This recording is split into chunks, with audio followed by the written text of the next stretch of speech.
Myself, Dr. Rambabu Tripathi, I am working as Associate Professor in Ramins Institute of Vocational and Technical Education, Greater Noida.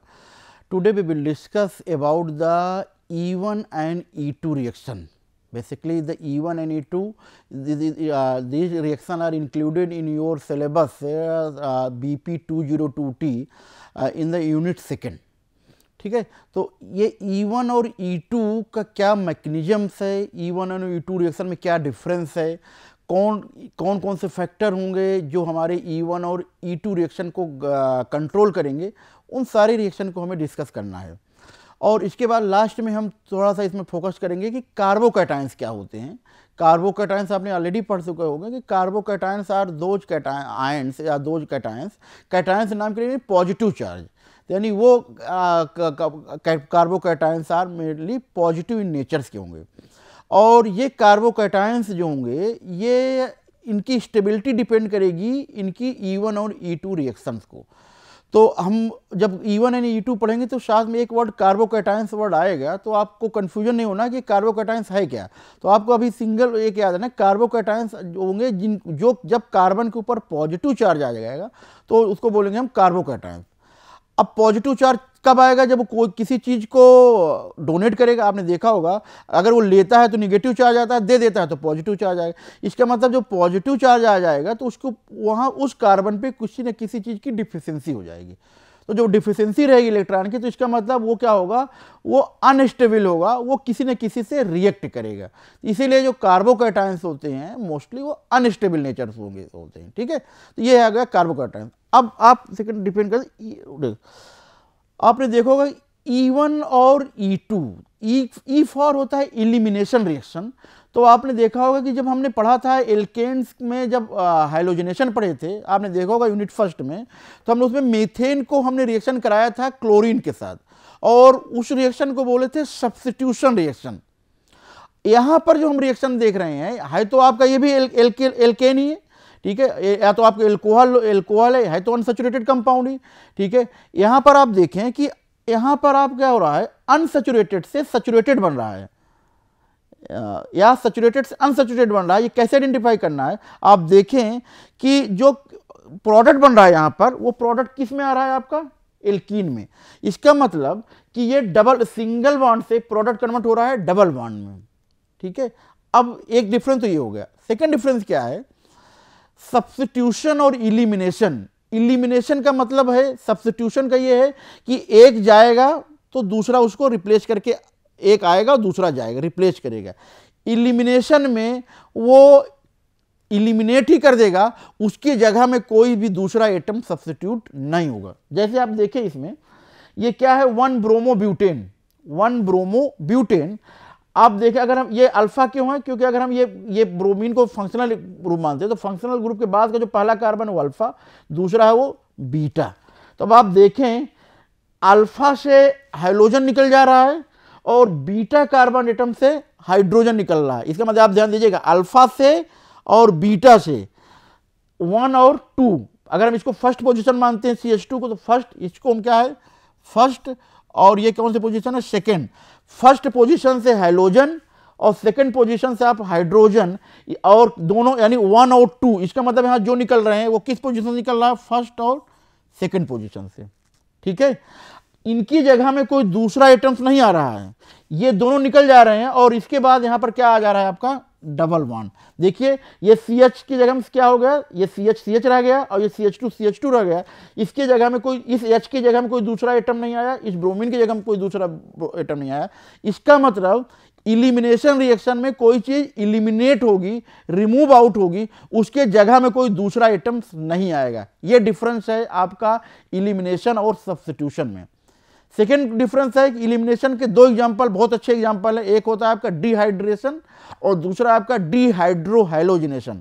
ध्यान सुनिएगा, dehydration removal of water molecules, removal of water molecules, water molecule निकल गया उसको हम क्या बोलेंगे, dehydration, उसकी जगह में कोई सेकंड आइटम नहीं आएगा। Dehydrohalogenation, removal, D means removal, hydrohalogenation, आप देखें हाइड्रोजन भी रिमूव हो रहा है और हेलोजन भी रिमूव हो रहा है, इसलिए इसको बोलते हैं डिहाइड्रोहेलोजिनेशन। क्लियर है? तो क्या डिफरेंस है इलिमिनेशन और सब्स्टिट्यूशन में, आप क्लियर हो गए? इलिमिनेशन में अनसैचुरेटेड प्रोडक्ट बन रहा है, इलिमिनेशन में कोई भी कंपाउंड आकर के एक एटम्स की जगह में कोई दूसरा एटम उसको सब्स्टिट्यूट नहीं कर रहा। अगर हाइड्रोजन और ब्रोमीन निकल रहे हैं तो निकल गए, वाटर निकलना है तो निकल गया। अगर हाइड्रोजन और ब्रोमीन तो उसको क्या बोलेंगे? D means removal, D hydrohalogenation, D removal of hydrogen, halogenation यानी हाइड्रोजन और हेलोजन का निकलना डिहाइड्रोहेलोजिनेशन, और वाटर मॉलिक्यूल्स का निकलना डिहाइड्रेशन। तो अक्सर एग्जांपल हमें आता है कि dehydration and dehydrohalogenation is the example of, तो यहाँ पर example, this is not example of substitution reaction, this is the example of elimination reaction. Elimination reaction mostly classified two types, alpha elimination and beta elimination. आपने देखा होगा alpha क्या है? Alpha है जो आप हाइड्रोजन, जो आप अल्फा कार्बन बीटा कार्बन आपने यानी फंक्शनल ग्रुप के बाद का जो कार्बन है वो अल्फा, उसके बाद का जो है बीटा। तो जो आप अल्फा एलिमिनेशन को हम क्या बोलते हैं? 1-1 एलिमिनेशन। ठीक है, यानी अल्फा से ही दोनों निकले, हाइड्रोजन भी निकले अल्फा से, और अल्फा से ही आपका क्या निकले? हाइड्रोजन। तो उसको क्या बोलेंगे? 1-1 एलिमिनेशन या अल्फा एलिमिनेशन। लेकिन अगर जो बीटा एलिमिनेशन होगा, यानी एक बीटा एलिमिनेशन किसको बोलेंगे? हम उसको बोलेंगे 1-2 एलिमिनेशन। तो जब 1-2 एलिमिनेशन होगा वो दो टाइप के होंगे, फर्दर क्लासिफाइड होंगे, E1 एंड E2। अब आप देखेंगे E1 और E2, यानी पहले तो आपको इसका मतलब कि हमें अल्फा एलिमिनेशन नहीं पढ़ना है, यानी बहुत ये रिएक्शन बहुत कम होती। अल्फा एलिमिनेशन मीन्स इसी अल्फा कार्बन से हाइड्रोजन भी निकले और इसी अल्फा कार्बन से जो है वो आपका ब्रोमीन भी निकले। अगर इसी से हाइड्रोजन और इसी से ब्रोमीन दोनों निकल जा रहा है, इसका मतलब कि वो क्या है? वो है आपका अल्फा हाइड्रोजन, अल्फा एलिमिनेशन। लेकिन होगा क्या? हमें इससे ना निकाल करके एक अल्फा से निकालना है और एक किससे निकालना है? एक आपको बीटा से निकालना है, इसलिए क्या बोलेंगे हम? 1-2 एलिमिनेशन। क्लियर है? तो ये डिफरेंस है आपका 1-1 एलिमिनेशन में और 1-2 एलिमिनेशन में। अब अल्फा एलिमिनेशन बहुत रेयर होता है, इसलिए हम लोग अल्फा एलिमिनेशन पर फोकस नहीं करेंगे, हम लोग फोकस करेंगे बीटा एलिमिनेशन। यानी बीटा एलिमिनेशन क्या नाम है? 1-2 एलिमिनेशन।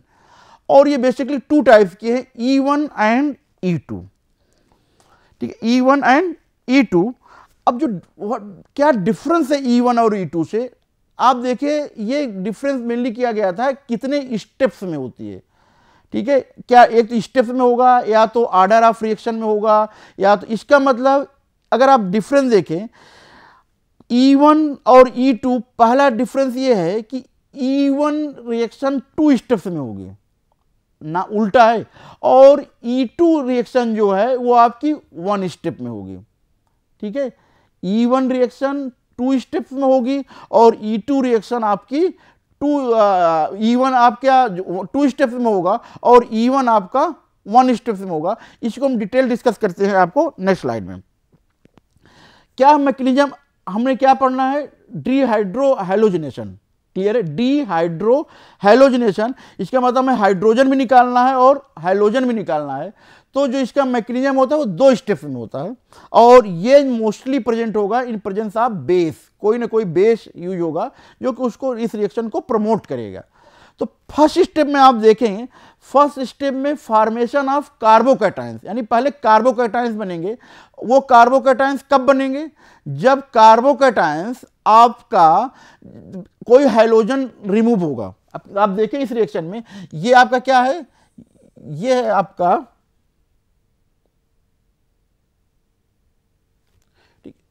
ये है आपका हाइड्रोजन। ये हाइड्रोजन जैसे ही रिमूव होगा तो इसका मतलब यहां पर क्या आ जाएगा? Positive charge. तो ये पॉजिटिव चार्ज आ गया तो इसको क्या बोलेंगे? कार्बोकैटायन। तो फर्स्ट स्टेप में क्या होगा? CX बॉन्ड का ब्रेक डाउन होगा। क्लियर है? तो फर्स्ट स्टेप क्या होगा, जो CH बॉन्ड का जो, अब क्योंकि ये X क्यों निकलेगा, क्योंकि X इलेक्ट्रोनेगेटिव एटम है, जैसे ही हाइड्रोजन निकलेगा वैसे ही यहाँ पर क्या आएगा, पॉजिटिव चार्ज। तो जब वो पॉजिटिव चार्ज आएगा तो इस पॉजिटिव चार्ज को, ये इलेक्ट्रॉन डिफिशिएंसी हो गई यहाँ पे, इसको अब ये कार्बोकैटायन बन गया। तो अब क्या होगा, दूसरा वाला जो बेस आएगा, दूसरा वाला बेस क्या करेगा, इस प्रोटॉन जो यहाँ पर H प्रेजेंट है, इस प्रोटॉन को भी निकालेगा। तो जब ये प्रोटॉन रिमूव करेगा तो ये बॉन्ड मूव होकर के कहाँ पर आ जाएगी, यहाँ पर। तो अल्टीमेटली यहाँ पर क्या निकल जाएगा, HX, और बना लेगा आपका एल्कीन। अब आप देखें ये रिएक्शन 2 स्टेप में हुए। पहला formation of carbocations, second deprotonation, यानी पहले कार्बोकैटायन बनेगा, उसके बाद फिर आपका हाइड्रोजन निकलेगा, तब जाकर के एल्कीन बनेगा। ठीक है, इसीलिए हम इस क्या बोलते हैं कि this is the 2 steps reaction, और वो है आपका E1 रिएक्शन। अब आप नेक्स्ट में आइए, अब होता कैसे है, E1 रिएक्शन का जो पहला स्टेप क्लोरीन, ये स्टेप स्लो स्टेप है। इसके बाद क्या होगा, ये जैसे ये कंपाउंड बनेगा, उसके बाद ये स्टेप जो वाटर का निकलना जो है वो फास्ट स्टेप है।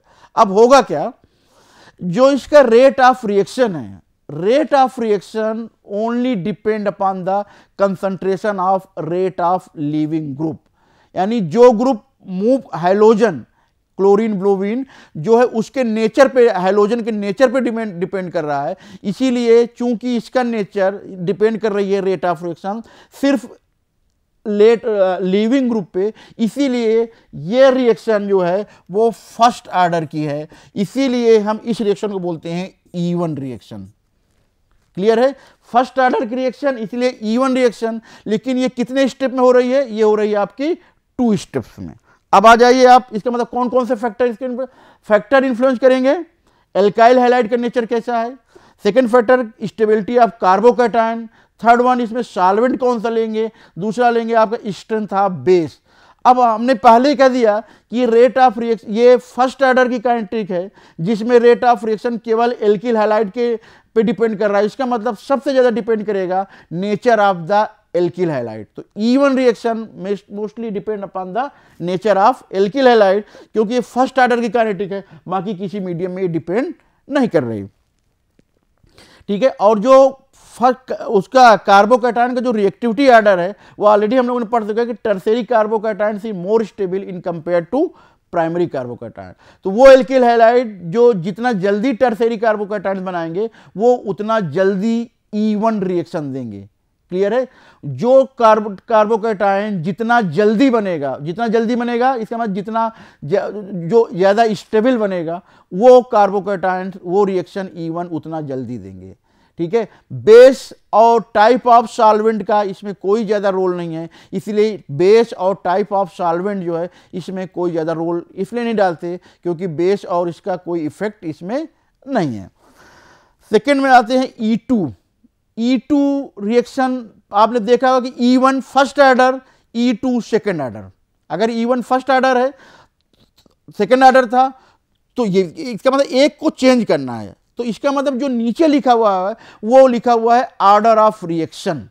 तो अगर ये E1 था, E1 फर्स्ट ऑर्डर था, तो इसका मतलब ये रिएक्शन क्या थी, E2 जो है वो सेकेंड ऑर्डर है।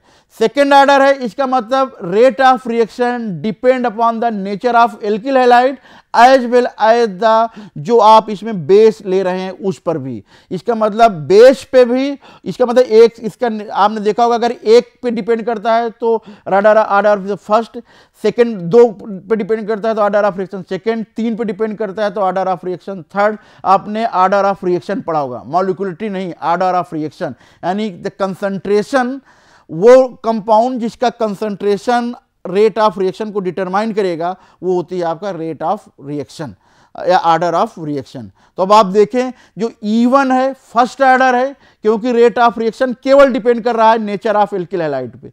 E2 सेकेंड ऑर्डर की रिएक्शन है, rate of reaction nature of alkyl halide as well as nature of base दोनों पर डिपेंड कर रहा है। लेकिन डिफरेंस क्या है, E2 रिएक्शन सिंगल स्टेप में होती है, ये अपोजिट है। यहां पे E2 रिएक्शन सिंगल स्टेप में होगी, इसका मतलब बनेगा यहां पर भी वही बन रहा है एल्कीन, यहाँ पर भी बेस आएगा, यहाँ पर भी यही हाइड्रोजन निकलेगा, यहाँ पर भी यही हाइड्रोजन निकलेगा, लेकिन ये दोनों प्रोसेस इतना स्पीड से होता है, इसीलिए यहाँ पे जो फर्स्ट और सेकंड स्टेप होते हैं ये दोनों स्टेप इतना जल्दी हो जाते हैं, तो इसीलिए हम इसको बोलते हैं ट्रांजिशन स्टेट। तो जो ट्रांजिशन स्टेट है ये बहुत कम समय के लिए आता है, यानी आपका रिएक्टेंट और कन्वर्ट हो गया आपका प्रोडक्ट में, तो सिंगल स्टेप रिएक्शन है आपका E2। ये डिफरेंस है E1 और E2 में। E1 is the single step mechanism, sorry E1 is the two step mechanism, E2 is the single step mechanism. E1 first order kinetic, E2 second order kinetic. तो अब आपको ये steps याद करने से अच्छा है अपोजिट याद करना है, यानी आप ऑर्डर ऑफ रिएक्शन याद कर लें। जो नंबर लिखे हुए हैं वो ऑर्डर ऑफ रिएक्शन लिखा हुआ है। तो अगर ये E1 लिखा हुआ है इसका मतलब फर्स्ट ऑर्डर, E2 लिखा हुआ है इसका मतलब सेकेंड ऑर्डर। तो ये क्या लिखा हुआ है, E1 1 और 2 क्या डिपेंड कर रहे हैं, 1 और 2 डिनोट कर रहे हैं ऑर्डर ऑफ रिएक्शन, ना कि 1 और 2 डिनोट कर रहे हैं स्टेप्स, कि कितने स्टेप्स में होती है। स्टेप में अपोजिट हो जाएगा, E1 2 स्टेप्स में होगी, E2 सिंगल स्टेप में होगा। इसका मतलब E2 में ट्रांजिशन स्टेट बनेगा, E1 में ट्रांजिशन स्टेट नहीं बनेगा। इसमें पहले कार्बोकैटायंस बनेगा, फिर बेस आकर के रिमूव करेगा। ये डिफरेंस है E1 और E2 में। इसके भी फैक्टर, चूंकि ये सेकेंड ऑर्डर के मैकेनिज्म है E2, तो पहला फैक्टर तो वही होगा कार्बोकैटायंस। जो जितना जल्दी कार्बोकैटायंस बनाएगा वो उतना जल्दी E2 मैकेनिज्म देगा। इसका मतलब अक्सर ये क्वेश्चन आता है कि E1 और E2 में क्या सिमिलरिटी है, E1 और E2 में क्या सिमिलरिटी है। तो अगर आप देखें तो E1 और E2 में सिमिलरिटी ये है कि जो कार्बोकैटायंस का फॉर्मेशन, दोनों में कार्बोकैटायंस बनेगा। जो जितना जल्दी कार्बोकैटायंस, जो जितना स्टेबल कार्बोकैटायन बनाएगा वो रिएक्शन उतना ही जल्दी होगी। इसका मतलब कि टर्शियरी कार्बोकैटायंस जल्दी बनेगा तो E2 भी जल्दी होगा, और अगर टर्शियरी कार्बोकैटायन जल्दी बनेगा तो E1 भी जल्दी होगा। तो इसका मतलब जो फर्स्ट फैक्टर है वो फैक्टर E1 और E2 में सेम है। ठीक है, अब आ जाइए सेकंड में, rate of leaving group. Rate of leaving group depend करेगा कैसा नेचर है। अब आप देखें आयोडीन बॉन्ड ब्रेक जल्दी ब्रेक हो जाएगा, जल्दी रिमूव होगा। ब्रोमीन लेट रिमूव होगा, क्लोरीन और जल्दी रिमूव नहीं। इसका मतलब कि अगर आप, क्यों, आयोडीन की इलेक्ट्रोनेगेटिविटी सबसे कम है। अगर आयोडीन की इलेक्ट्रोनेगेटिविटी सबसे कम है, ये बॉन्ड आपका जल्दी ब्रेकडाउन हो जाएगा। तो जो जल्दी ब्रेकडाउन हो जाएगा तो इसका मतलब ये वाली रिएक्शन RI के साथ एल्काइल हैलाइड में अगर आयोडीन प्रेजेंट है तो वो जो है E2 रिएक्शन जो है वो जल्दी दे देगा। अब आप नहीं कहेंगे ये कंडीशन वहां पर क्यों नहीं आई थी E1 में। वो कंडीशन E1 में इसलिए नहीं आई थी क्योंकि E1 जो था वो केवल वो जो था वो आपका फर्स्ट ऑर्डर काइनेटिक था, तो वो डिपेंड करता था केवल किस पर, कार्बोकैटायंस के फॉर्मेशन पे। सेम E1 का बेस से कोई कोरिलेशन नहीं था, लेकिन E2 रिएक्शन सबसे ज्यादा यहां पर बेस का इंपॉर्टेंट है। मतलब कि स्ट्रॉन्गर बेस, जो बेस स्ट्रॉन्गर होगी वो फेवर करेगी आपका E2 का। अब अगर आपके एग्जाम में कोई रिएक्शन लिखी रहे और पहचानने के लिए आ जाए कि आप उसको देख करके कैसे बताएंगे कि E1 है या E2, तो पहला आपको ये कहा कि आप स्टेप्स काउंट करेंगे। तो कभी कभी होता क्या है, किसी बुक में आप जो ट्रांजिशन स्टेट है उसको भी सेकेंड स्टेप डिनोट कर देते हैं। तो अब क्या हुआ, जब आपने उसको भी सेकेंड स्टेप डिनोट कर दिया तो इसका मतलब 2 स्टेप तो दोनों बराबर हो गए, E1 में भी 2 स्टेप बराबर हो गए, E2 में भी 2 स्टेप। अब कैसे आइडेंटिफाई करेंगे। अब आइडेंटिफाई करने का सिंपल तरीका ये है कि आप ये देखें किस में स्ट्रॉन्गर बेस लिया गया है। बेस का रिक्वायरमेंट दोनों में है, जिसमें दोनों रिएक्शन में कार्बोकैटायंस बनेंगे। एक फर्स्ट ऑर्डर की काइनेटिक है, एक सेकेंड ऑर्डर काइनेटिक है। लेकिन अब कैसे आइडेंटिफाई करेंगे। आइडेंटिफाई करने का सिंपल तरीका है, आप देखें बेस, अगर उसके ऊपर स्ट्रॉन्ग बेस लिखा हो और ट्रांजिशन स्टेट बना रहा हो, इसका मतलब कि वो कंपाउंड E2 है। और अगर वीक बेस बना रहा है तो इसका मतलब वो आपका क्या है, E1। ये डिफरेंस है E1 और E2 में। E1 first order, E2 second order. E1 2 step, E2 single step. rate of reaction depend only for the first rate of leaving group, rate of reaction depend upon the rate of leaving group as well as the base, यानी E1 में जो है वो base का कोई role नहीं है, E2 में rate of leaving group as well as rate of उसका एज वेल एज कंसंट्रेशन दोनों पे डिपेंड करेगा। ये डिफरेंस है E1 और E2 में। अब सेकेंड आपने देखो कार्बोकैटायंस, कार्बोकैटायंस पहले बताया carbocations are mostly positive charge होंगे और ये पॉजिटिव चार्ज इनके ऊपर पॉजिटिव चार्ज हो, इसको क्या बोलते हैं, इसलिए क्या बनाएंगे आपका इसको इसे कार्बोनियम आयंस। sp2 हाइब्रिडाइज्ड होंगे और ये मोस्टली बनेंगे आपका SN1 में, ठीक है। कार्बोकैटायंस बने मोस्टली कहाँ बनते हैं, SN1 में, इसलिए हम कार्बोकैटायन मोस्टली वहीं पर बनते हैं। लेकिन ये अपने आप को स्टेबल करते हैं। कैसे बनते हैं अपने आप को स्टेबल, ठीक है। पहले तो आपको कार्बोकैटायंस की क्लासिफिकेशन देखते हैं, primary carbocation, secondary carbocation, tertiary carbocation, ये डिपेंड होता है on the basis of alkyl group. Positive charge carbocation, सबसे कोई भी इसमें वो ग्रुप एल्काइल ग्रुप नहीं, सबसे लीस्ट स्टेबल। इथाइल एक alkyl group primary carbocation, secondary carbocation दो alkyl group attached with the same carbocation, 3 alkyl group first second third 3 alkyl group attached with the same carbon atom, means this is the tertiary carbocation. तो tertiary carbocations is more stable in compare to the primary secondary carbocation, ठीक है। ये तो हो गया carbocation के classification.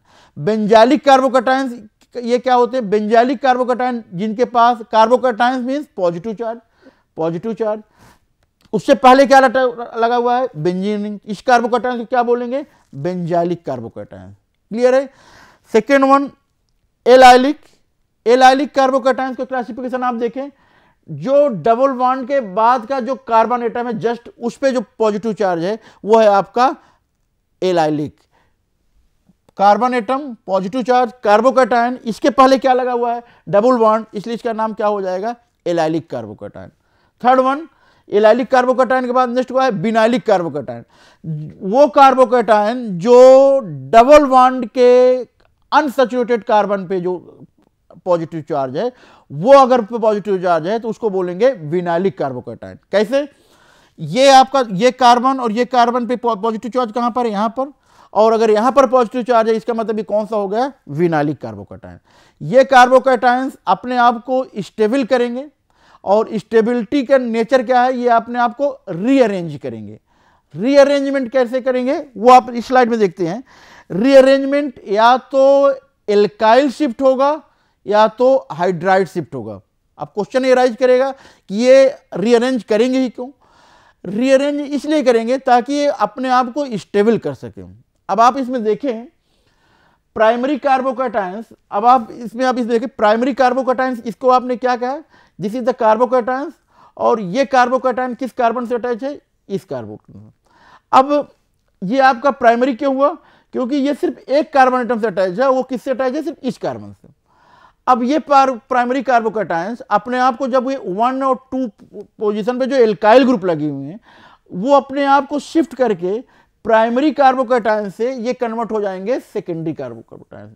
अब आप ये देखें, जब हमने स्टेबिलिटी देख रहे थे कार्बोकैटायंस की, उसमें देखे थे कि जैसे जैसे एल्काइल ग्रुप बढ़ते जाएंगे वैसे वैसे कार्बोकैटायंस की स्टेबिलिटी भी बढ़ती जा रही थी। तो अब आप ये देखें कि जब प्राइमरी कार्बोकैटायंस में जो फर्स्ट और सेकंड पोजीशन पे जो एल्काइल ग्रुप हैं इसलिए वो क्या किए, अपने आप को मूव किए और मूव करके प्राइमरी कार्बोकैटायंस कन्वर्ट हो गया सेकेंडरी कार्बोकैटायंस में।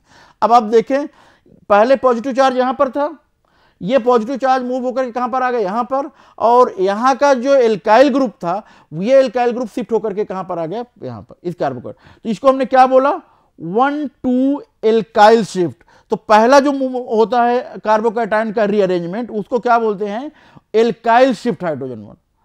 अब आप सेकंड वाले में आ जाएं, सेकंड वाले में आप देखें ये भी प्राइमरी कार्बोकैटायन है, प्राइमरी कार्बोकैटायन। आप इससे कंफ्यूज मत होइएगा कि ये कार्बन एटम अटैच है इस कार्बन से और ये कार्बन अटैच है 2 कार्बन से।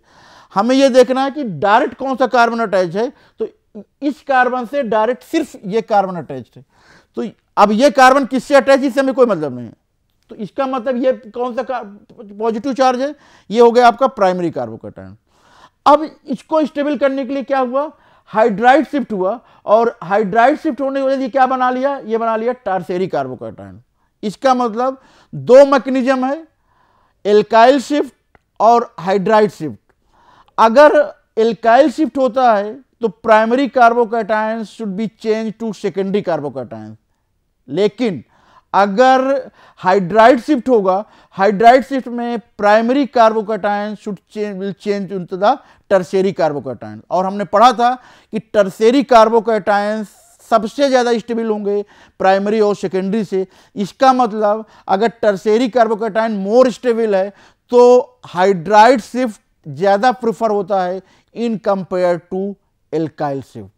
क्लियर है? यानी इस पूरे लेक्चर में हमने ये देखा कि E1 रिएक्शन क्या है, E2 रिएक्शन क्या है, कार्बोकैटायंस क्या हैं, और कार्बोकैटायंस की स्टेबिलिटी का ऑर्डर क्या है। कार्बोकैटायंस का स्टेबिलिटी का क्या ऑर्डर है, यानी टर्शियरी ज़्यादा स्टेबल है इन कंपेयर टू प्राइमरी। और फिर ये कार्बोकैटायंस अपने आप को कैसे रीअरेंज करते हैं ताकि ये और ज़्यादा स्टेबल हो जाएं। तो इस तरह हमने इस लेक्चर में कार्बोकैटायन की स्टेबिलिटी देखा। इस लेक्चर में हमने देखा कि E1 और E2 में क्या डिफरेंस है, कि E1 first order, E2 second order, E1 depend occurs in 2 steps, E2 आपका सिंगल स्टेप, और इनमें कौन कौन से फैक्टर इनको कंट्रोल करते हैं। Thank you so much.